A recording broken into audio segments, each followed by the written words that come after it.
इतिहास रचिदेला भारत विपक्ष में ओमान दल एशिया कप्र मैच रे मात्र 13 रन रे ऑल आउट। बुमरा तांकर घातक बोलिंग रे एक विश्व रेकर्ड सृष्टि करथिले। से 6टी बॉल 6टी विकेट नहीं ओमान रो मेरुदंड भांगी देथिले। से सहजरे भारतर विजय को सुनिश्चित करथिले।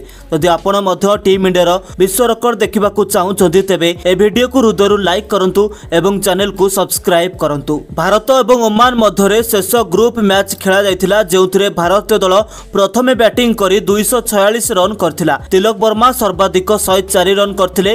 सूर्य कुमार यादव 92 रन करथिले। तथापि विशाल लक्ष्य को पिछा करने को ओमान पड़िया को आसिबा परे सेमाने खराब भावरे परास्त होइतिले। ओमान दल मात्र 7 ओभर रे ऑल आउट होइतिला, केवल 13 रन करि पारथिला। जसप्रीत बुमरा सप्तम ओभर बोलिंग करबा मात्रे सबुठारु बड़ चमत्कार करथिले। से गोटिए परे गोटिए से ओमान रो बैट्समैन मानकु क्लीन बोल्ड करथिले एवं 6टी बॉल 6टी विकेट नहीं ओमान रो पछ भांगी देथिले। भारत इतिहास रचिथिला, किंतु बंधुकोण यह केवल नेट रे खेला एक अभ्यास मैच थिला।